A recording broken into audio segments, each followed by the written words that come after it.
Right now, at the Bibliothèque Nationale de France in Paris, Marie Curie's personal notebooks, her furniture, and, yeah, even her everyday cookbooks are locked away in heavy lead-lined boxes. And it doesn't stop there. Her actual physical body, which is interred in the Pantheon, rests inside a coffin lined with nearly an inch of solid lead shielding. She is so profoundly saturated with radiation that her remains are quite literally going to be too dangerous to approach for another 1,500 years.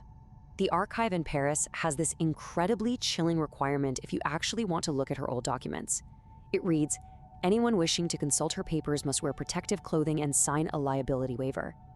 You literally have to sign away your life just to read her recipes. This isn't some dystopian sci-fi movie. This is the very real, terrifying, and lethal legacy left by a woman who was born into the intensely oppressive reality of 1867 Warsaw. See, Maria Sklodowska grew up in a Poland that, well, legally didn't even exist on official maps. It had been completely partitioned and was controlled by the Russian Empire. And because women were strictly banned from attending the University of Warsaw, she had to join what was called the Floating University. Basically, it was this illegal, clandestine network of underground classes held in secret apartments.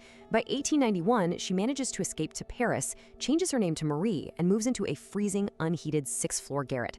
We're talking surviving on practically nothing but bread and chocolate, to the point where she was literally fainting from hunger during her lectures. But she pushed through it. By 1893, she finished as first in her physics class at the Sorbonne. That intense, almost obsessive dedication, it completely captivated a brilliant 35-year-old physicist named Pierre Curie. He wrote to her, "It would be a fine thing to pass our lives near each other, hypnotized by our dreams. Your patriotic dream, our humanitarian dream, and our scientific dream." They ended up getting married in a super simple civil ceremony in 1895. And here's a detail you probably wouldn't expect. Marie didn't wear a traditional white wedding gown. Nope, she wore a completely pragmatic dark blue suit. Why? Because she knew she was going to use that exact same outfit as her daily lab clothing the second she went back to work. Soon after that, Marie dives into her doctoral thesis, investigating these mysterious rays being emitted by uranium salts. She systematically measures them and makes this monumental, absolute game changer of a scientific leap. She boldly coins a brand new term, radioactivity. She figured out that this radiation depended entirely on the amount of uranium, which meant it was an atomic property. It was coming from inside the atom itself. Now keep in mind, in the 1890s, the entire scientific establishment firmly believed the atom was a solid, unbreakable block. She proved them entirely wrong. And that discovery led to a mathematical anomaly that totally changed the world. When Marie tested pitchblende, which is a uranium-bearing ore, she noticed it was vastly more radioactive than pure uranium alone. The math dictated only one possible, logic-defying explanation. It meant that pitchblende had to contain completely unknown, hyper-radioactive elements that no human had ever seen before. But to actually prove they existed, Marie and Pierre needed a lab. And spoiler alert, this was not some pristine, sterile, modern facility. One visiting chemist actually described their workspace as a cross between a stable and a potato cellar. It was a damp, leaky, terribly ventilated shed with a dirt floor. But right there in that shed, they completely abandoned Pierre's previous research and just threw themselves into some of the most grueling, punishing physical labor in the history of science. The sheer physical scale of what they did is just visceral. It's brutal. For 4 years, Marie stood in that freezing, toxic shed, physically stirring boiling pitchblende with a massive iron rod that was almost as tall as she was. We are talking about processing 8 tons of toxic dirt. Her hands were constantly cracked. Her clothes constantly reeked of harsh chemicals. And what was the payoff for all of that? A yield of 1/10 of a single gram of pure radium chloride, an amount so minuscule you could easily fit it on the head of a pin. But that little pinhead of radium, it altered human history. In 1903, Marie becomes the first female Nobel laureate ever, sharing the physics prize with Pierre and Henri Becquerel. But here's a massive perspective shift for you. Radium quickly became a huge global sensation. They could have patented their isolation process. They could have become unfathomably wealthy. We are talking billionaires by today's standards. Instead, they made a profound humanitarian decision. They flatly refused to patent it. They deliberately chose to let the entire world freely share in their hard-won knowledge. But that triumph was violently shattered. On April 19, 1906, Pierre is walking down a rain-slipped street in Paris. He slips, and in one horrific, fleeting instant, his head is crushed under the heavy wheel of a horse-drawn cart. He's killed instantly at just 46 years old. A completely devastated Marie is suddenly forced to carry on all alone.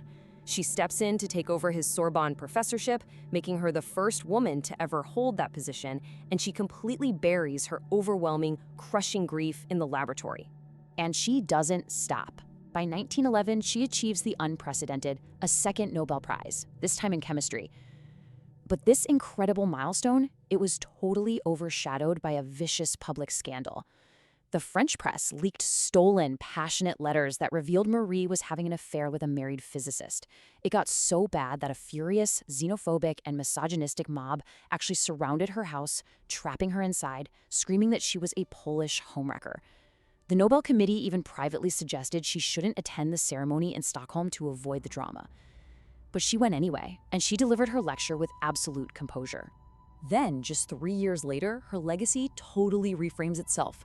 World War I erupts, and Marie, she doesn't just sit safely in a laboratory in Paris. She basically becomes a gritty, pragmatic battlefield mechanic. She realizes that X-ray technology could be used to locate bullets and shrapnel in wounded soldiers before surgeons operate. So what does she do? She learns how to drive heavy Renault trucks, she intensely studies human anatomy, she physically builds mobile X-ray units, which the soldiers nickname Petite's Curies, and she personally drives them straight into the chaotic, bloody field hospitals near the front lines. She even trained her 17-year-old daughter Irene to work right alongside her as a technician. The impact of this is staggering. An astonishing 1 million battlefield X-rays were facilitated by her mobile units. Think about that. Over 1 million soldiers treated, countless lives saved, countless limbs saved from amputation. And yet, incredibly, the French government virtually ignored this massive civilization-saving wartime contribution. No medals, no major recognition. After the war, she dedicated her later years to building the Radium Institute in Paris. But the very mysterious element she birthed into the world was relentlessly taking its toll. Marie would casually carry vials of radioactive isotopes right in her pockets, like loose change. She kept them tossed in her desk drawers. Why? Because as she noted in her own writings, she found their ethereal, radiating blue-green glow to be deeply, mesmerizingly beautiful.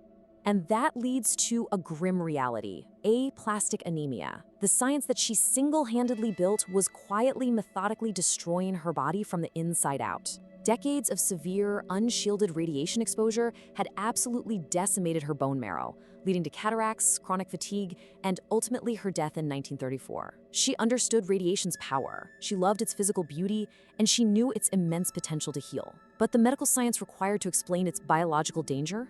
It simply didn't exist yet. She had to build that science, and building it killed her. We are left with this haunting thought from her own journals. The glowing tubes looked like faint fairy lights. The very light she found so incredibly beautiful in that freezing Paris shed was the exact same light that will burn for another 1,500 years inside a lead-lined box.